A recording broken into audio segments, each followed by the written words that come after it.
قابل احترام بزرگوں، بھائی اور عزیزوں،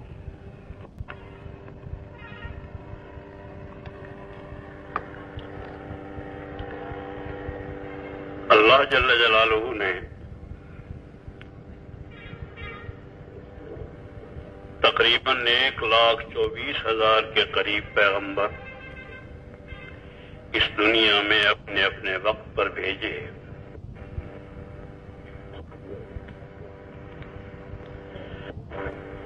ہر نبی کے آنے کے وقت ایک زندگی رائج تھی،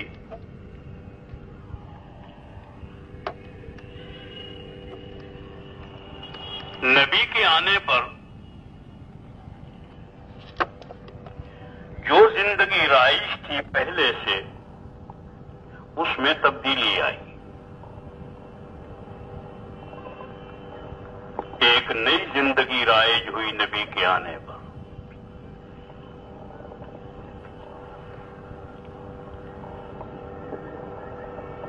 کبھی تو نبی آیا پورے ملک میں، کسی پورے ملک میں جو رائج زندگی تھی وہ تبدیل ہو گئی، نئی زندگی رائج ہو گئی۔ کبھی نبی آیا اور ایک پوری حکومت میں ایک زندگی رائج تھی، وہ تبدیل ہوئی اور نئی زندگی رائج ہو گئی۔ کبھی ایسا ہوا کہ نبی آیا، ایک طبقے میں ایک زندگی رائج تھی، نوح علیہ السلام کے وقت پورے ملک میں ایک تبدیلی آئی اور نئی زندگی رائج ہوئی جو نوح علیہ السلام لے کر آئے تھے۔ موسیٰ علیہ السلام کے وقت میں ایک حکومت پہلے موجود تھی، اس نے ایک زندگی رائج کر رکھی تھی۔ موسیٰ علیہ السلام کے آنے پر اللہ نے حکومت کو ہی تبدیل کر دیا اور حکومت کا نظام بھی تبدیل کر دیا۔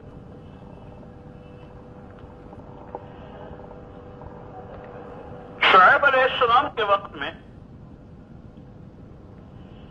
ایک تاجر قوم تھی، ایک طبقہ تھا تاجروں کا، ان کے اندر ایک زندگی رائج تھی۔ نبی نے آ کے محنت کی اور اللہ جل جلالہ نے فضل فرمایا کہ وہ زندگی جو رائج تھی انتہائی غلط تھی، اسے اللہ نے ختم فرما دیا، نئی زندگی رائج ہو۔ قوم عاد و سمود کے وقت میں بھی ایک طبقہ ہے صنعت کاروں کا، ان میں ایک غلط زندگی رائج ہو گئی تھی، غلط یقین تھے، غلط خیالات تھے، غلط اعمال تھے۔ نبی آیا، ان کی برکت سے اللہ جل جلالہ نے تبدیلیاں پیدا فرمائیں، کچھ لوگ ہلاک ہوئے، کچھ برباد ہوئے، کچھ راہ پہ آ گئے، اور وہ نئی زندگی جو نبی لے کے آیا تھا وہ رائج ہو گئی۔ عیسیٰ علیہ السلام کے وقت میں ایک زندگی رائج تھی، عیسیٰ علیہ السلام آئے، انہوں نے محنت کی اور اللہ جل جلالہ نے کرم فرمایا کہ ایک قوم کے اندر، پوری قوم کے اندر تبدیلی آئی۔ جو موسیٰ علیہ السلام زندگی کا طریقہ لے کے آئے تھے وہ رائج ہو گیا اور پہلا ختم ہو گیا۔ یہاں تک کہ سید الکونین محمد مصطفیٰ احمد مجتبیٰ صلی اللہ علیہ وسلم تشریف لائے اور انہوں نے آ کر یہ کہا، حضور صلی اللہ علیہ وسلم کی آمد پر کسی ایک ملک میں، کسی ایک حکومت میں، کسی ایک طبقے میں، کسی ایک اکثریت میں، کسی ایک قوم میں تبدیلی نہیں آئی بلکہ پورے عالم میں تبدیلی آئی۔ یقین بدلے، اعمال بدلے، معاشرت بدلی، تعلیم بدلی، زندگی کا سارا نظام تبدیل ہو گیا، اور جو زندگیاں پہلے سے رائج تھیں وہ ساری ختم ہو گئی۔ ان میں سراسر باطل زندگیاں بھی تھیں، وہ بھی ختم ہو گئی۔ پہلے انبیاء کے آنے پر باطل زندگیاں صرف ختم ہوتی تھی، سید الکونین محمد مصطفیٰ احمد مجتبیٰ صلی اللہ علیہ وسلم کی آمد کے بعد جو بھی زندگی تھی وہ ساری کی ساری ختم ہو گئی. طبقات میں بھی تبدیلیاں آئیں، ملکوں میں بھی تبدیلیاں آئیں، قوموں میں بھی تبدیلیاں آئیں، کالوں میں بھی تبدیلیاں آئیں، گوروں میں بھی تبدیلیاں آئیں، عورتوں میں بھی، مردوں میں بھی، جوانوں میں بھی، بوڑھوں میں بھی، پڑھے لکھوں میں بھی، حاکموں میں بھی، محکوموں میں بھی. سارا نظام تبدیل ہو گیا اور سید الکونین محمد مصطفیٰ احمد مجتبیٰ صلی اللہ علیہ وسلم نے آتے ہی مکہ معظمہ میں یہ اعلان کیا تھا کہ قولوا لا الہ الا اللہ تفلحوا. لا الہ الا اللہ کہو، اور لا الہ الا اللہ سے مراد صرف قول لا الہ الا اللہ نہیں تھا، بلکہ پوری زندگی جو میں لے کے آیا ہوں اس پوری زندگی کو قبول کر لو، تم کامیاب ہو جاؤ گے. یعنی جو زندگی تم لے کر چلو گے وہ عالم میں پھیل جائے گی. اللہ اس زندگی کو بھی محبوبیت عطا فرمائیں گے اور زندگی لے کے چلنے والوں کو بھی محبوبیت اور عزت اور غلبہ نصیب فرمائیں گے. روم کا نظام بھی ختم، فارس کا نظام بھی ختم، ہند کا نظام بھی ختم، چین کا نظام بھی ختم، کسی کا نظام نہیں چلے گا. صرف وہ نظام چلے گا جو محمد الرسول اللہ صلی اللہ علیہ وسلم لے کر آئے. چنانچہ سارے نظام ختم ہوئے اور سید الکونین صلی اللہ علیہ وسلم جو زندگی لے کر آئے تھے وہ زندگی رائج ہوئی.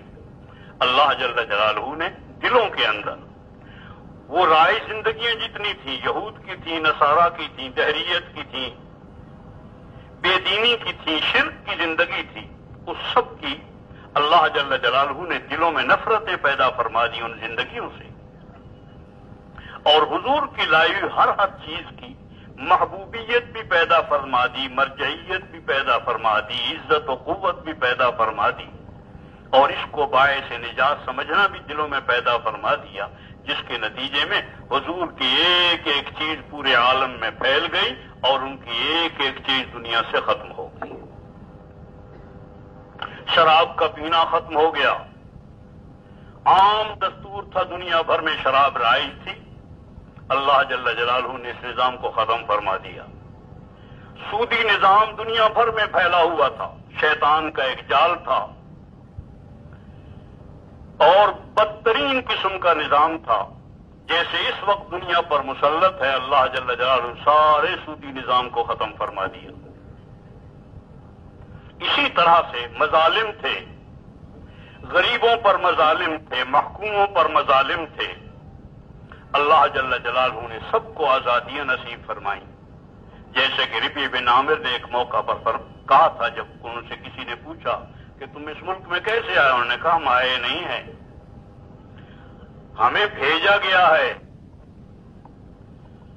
ہمیں بھیجا گیا ہے، ہم مبعوث ہوئے ہیں، آئے نہیں ہیں کسی غرض کے لیے کہ تم یوں ہی سمجھو کہ ہم کہیں سے یوں ہی فارغ بیٹھے تھے اور اٹھ کے آ گئے ہیں، ہم بھیجے گئے ہیں. اور کس نے بھیجا ہے؟ اللہ نے بھیجا ہے. اللہ ابتعثنا لنخرج العباد من عبادت العباد الى عبادت اللہ. اس وقت انسانوں کی پوجا ہو رہی ہے، ہر بڑا اپنے چھوٹے سے یہ توقع رکھتا ہے کہ میری پوجا کی جائے، میری عبادت کی جائے. لوگوں کو بندوں کی عبادت سے نکال کر اللہ کی عبادت پہ لانے کے لیے آئے ہوئے ہیں. مخلوق کی عبادت اب نہیں ہوگی، اب صرف خالق کی عبادت ہوگی. مخلوق سے کوئی نہیں مانگے گا، اب صرف خالق سے مانگنے والے آ گئے ہیں. کسی مخلوق کو دینے والا نہیں سمجھا جائے گا، کوئی مخلوق دینے والی نہیں ہے. نظام تبدیل ہو گیا ہے سارے کا سارا، اور اللہ جل جلالہ نے واقعی نظام کو تبدیل فرمایا.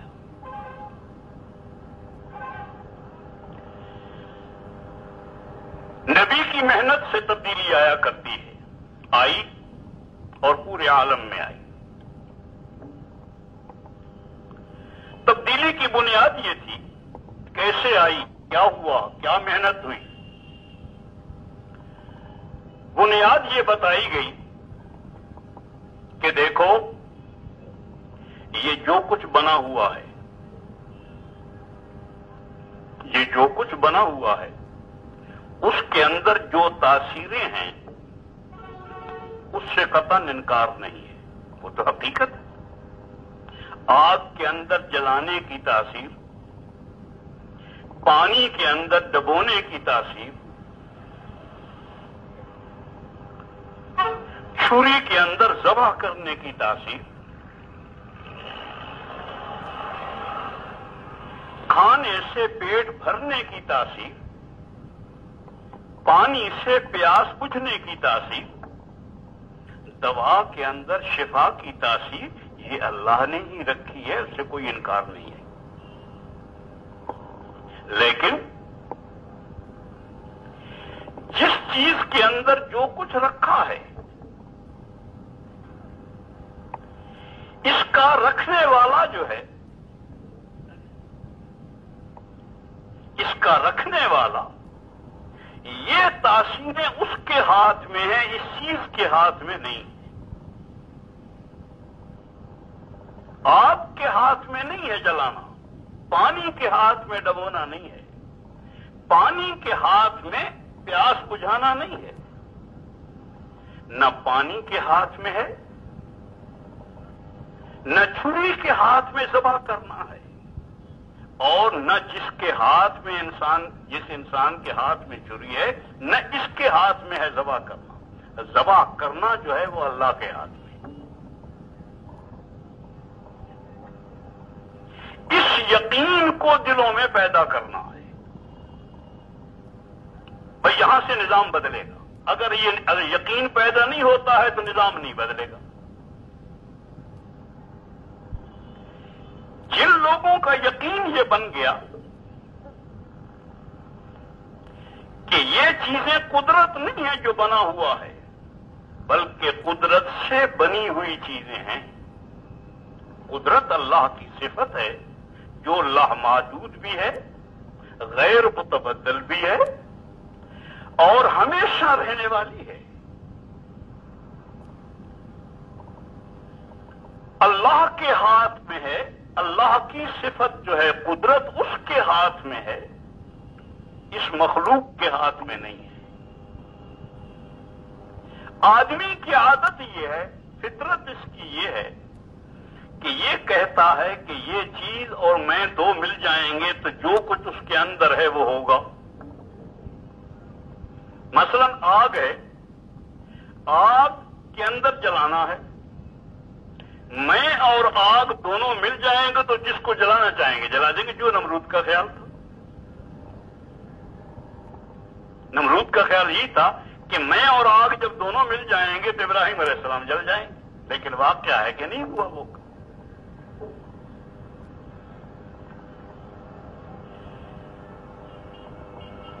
پانی ڈبونے کی تاثیر رکھتا ہے۔ فرعون یہ سمجھتا ہے کہ میں اور پانی دونوں مل جائیں گے تو دشمن ڈوب جائیں گے، لیکن دشمن کو پانی بھی نہیں ڈبو سکا، فرعون بھی نہیں ڈبو سکا۔ فرعون اور پانی دونوں نہیں ڈبو سکے۔ جب اللہ نے چاہا تو پانی والا اسی پانی میں خود ڈوب گیا۔ وَأَغْرَقْنَا آلَ فِرْعَوْنَ وَأَنْتُمْ تَنْظُرُونَ۔ کسی چیز سے کچھ ہوگا اس وقت جو اللہ چاہے گا وہ ہوگا، اس وقت ہوگا جب اللہ چاہیں گے، اور وہ ہوگا جو اللہ چاہے گا، وہ نہیں ہوگا جو انسان چاہے گا۔ انسان یہ کہتا ہے کہ جو میں چاہوں گا وہ ہوگا آگ سے، وہ ہوگا پانی سے، وہ ہوگا ہوا سے، وہ ہوگا فوج سے، وہ ہوگا اسلحہ سے، وہ ہوگا مال سے، وہ ہوگا مکان سے۔ اللہ کہتے ہیں کہ یہ غلط۔ ہر نبی نے آ کر یہ کہا اور محمد الرسول اللہ صلی اللہ علیہ وسلم نے بھی یہی آ کر کہا کہ یہ متعین نہیں ہے۔ مکان سے وہ ہوگا جو اللہ چاہیں گے۔ اگر مکان سے اللہ چاہے گا کہ تمہاری حفاظت ہو تو حفاظت ہوگی، اور اگر اللہ چاہیں گے کہ یہ مکان بمائے اہل و عیال کی ہلاکت کا سامان ہو تو ہلاکت کا سامان بن جائے۔ زمین سے اللہ